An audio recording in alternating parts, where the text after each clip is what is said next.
Tema 5. Necesidades humanas y bienes económicos. La economía es la ciencia que estudia las actividades que desarrollan las personas para satisfacer sus necesidades. Es una ciencia social que estudia cómo los seres humanos cooperan cuando se trata de producir e intercambiar bienes y servicios.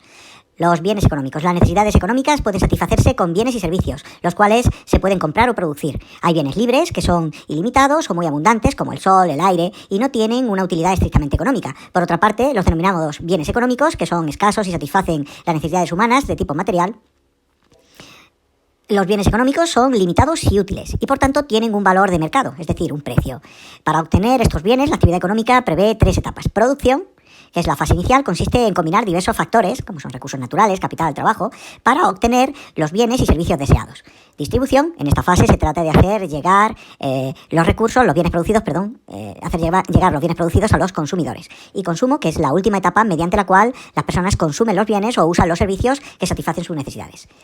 La producción de bienes a lo largo de la historia. Los grupos humanos del Paleolítico vivían de lo que ofrecía el medio. Su actividad se centraba en la caza, la pesca y la recolección de frutos. Los utensilios que usaban eran muy sencillos. Fabricaban herramientas de piedra, hueso, madera.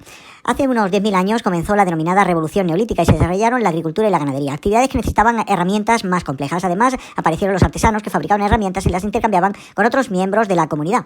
Lentamente, el ser humano mejoró sus técnicas de producción hasta el punto de obtener excedentes, es decir, cantidades de productos superiores a las que podía consumir. La segunda revolución económica se produjo bien entrado el siglo XVIII, cuando tuvo lugar la Revolución Industrial. Gran Bretaña fue la cuna de la revolución, que tuvo una difusión muy rápida. La industrialización se caracterizó por el uso de nuevas fuentes de energía y de máquinas que permitían un ritmo de producción mucho más elevado que en épocas anteriores.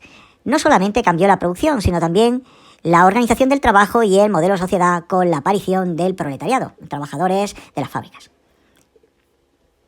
Los factores de producción y los sectores económicos. Factores de producción. Para producir bienes y servicios se necesitan los factores de producción, que son los recursos naturales, el trabajo y el capital. Los recursos naturales. Para producir muchos bienes son necesarios las materias primas que ofrece la naturaleza, minerales, bosques, agua, etc.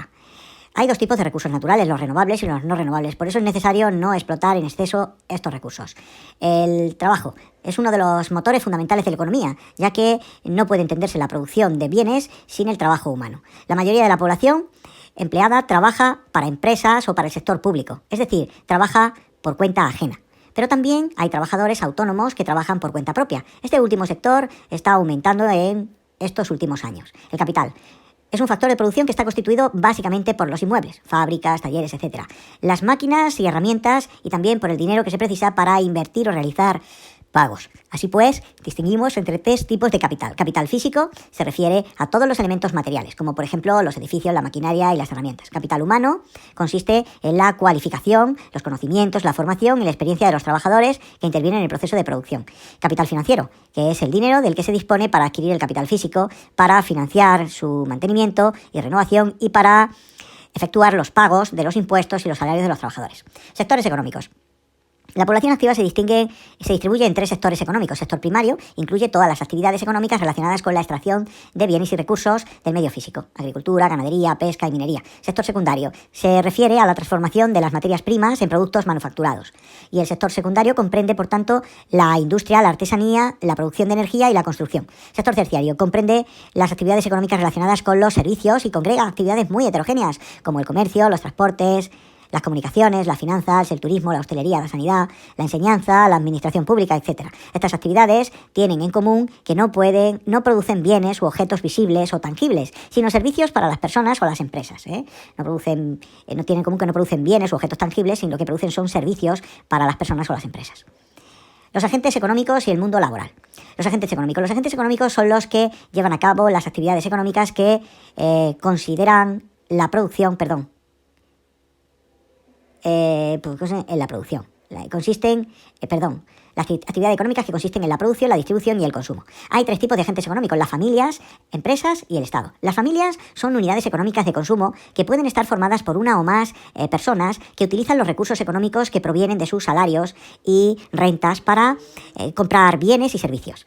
Las empresas son agentes de producción y distribución de bienes y servicios pueden ser privadas o públicas. Respecto a las privadas, las hay de diferentes tipos. De las empresas, la empresa individual, que el propietario es una sola persona, que controla y recibe sus posibles beneficios. La empresa colectiva, la empresa es iniciativa de un grupo de socios que comparten la propiedad, de manera proporcional al capital invertido. El Estado, hay empresas que dependen del Estado o de organismos públicos. Estas empresas, que son las empresas colectivas más importantes, se dedican generalmente a ofrecer servicios básicos o bien a sectores como la energía y las comunicaciones. Se financian mediante los impuestos que pagan las familias y las empresas privadas. El mundo laboral. La población activa es la que trabaja y ejerce una actividad remunerada, que es la población empleada, y la que está en disposición de incorporarse al mundo del trabajo y busca empleo, que es la población en paro. Es decir, la población activa es la población empleada y la población en paro.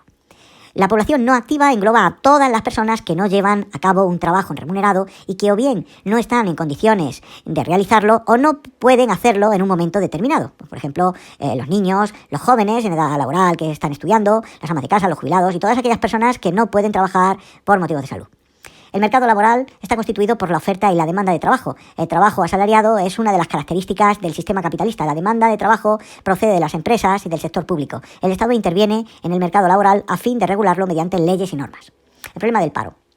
La pérdida del trabajo o la imposibilidad de encontrarlo es uno de los problemas económicos y sociales más importantes de todos los países. El paro afecta principalmente a diferentes colectivos como los jóvenes sin experiencia laboral, las mujeres y las personas mayores de entre 45 y 55 años. ¿Sí? El paro se puede medir mediante la tasa o índice de paro, que refleja el porcentaje de población activa que no trabaja. El sector público. Las funciones del sector público son establecer normativa que regula la totalidad de la actividad económica, tanto pública como privada, es decir, establece la normativa, presta servicios públicos, sanidad, educación, limpieza, etc., promueve la actividad económica con la construcción de infraestructuras y equipamientos y la prestación de servicios, otorga subvenciones y créditos para incentivar las actividades económicas del sector privado y es consumidor de bienes y servicios producidos por el sector privado. Los sistemas económicos. Llamamos sistema económico al conjunto de mecanismos que controlan la producción de bienes y servicios que satisfacen las necesidades básicas de una sociedad. En el mundo actual se han definido dos grandes modelos económicos, el capitalista o de economía de mercado y el socialista o de economía centralizada o planificada. La economía de mercado. El sistema social capitalista o de economía de mercado es, con variaciones, el sistema más extendido actualmente. Se caracteriza por la propiedad privada de los factores de producción, la intervención nula o muy limitada del Estado en los asuntos económicos, el protagonismo del libre mercado. Las leyes de la oferta y la demanda regulan la producción y los precios, exactamente, la obtención del máximo beneficio como objetivo básico de toda la actividad económica. La economía centralizada. El modelo socialista fue un sistema muy extendido a partir de la Segunda Guerra Mundial. Sin embargo, hoy este modelo está en crisis y muchos países socialistas han realizado una transición hacia la economía de mercado.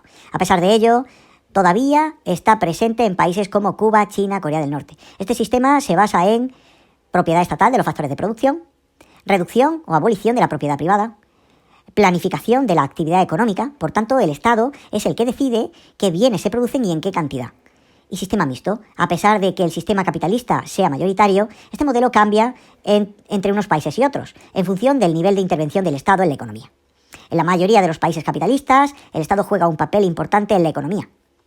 Garantiza la propiedad privada, gestiona las empresas públicas y regula el funcionamiento del mercado y la política laboral y social. Indicadores económicos y sociales. Los indicadores económicos facilitan información sobre la situación actual y las perspectivas de futuro de la economía de un país. Los más importantes son el Producto Interior Bruto, PIB, corresponde al valor de bienes y servicios producidos durante un año en un país. El PIB por habitante se obtiene dividiendo el PIB de un Estado por su población.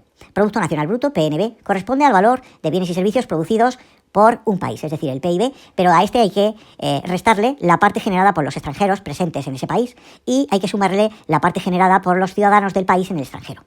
Índice de precios al consumo, IPC. Con este indicador se valoran los precios de una serie de productos para saber cómo evoluciona el coste de vida. Entonces tenemos alimentos, bebidas no alcohólicas, vestidos, calzado, vivienda, menaje, sanidad, enseñanza, transportes, comunicaciones, ocio, cultura, etc. Inflación es el aumento del precio de los productos.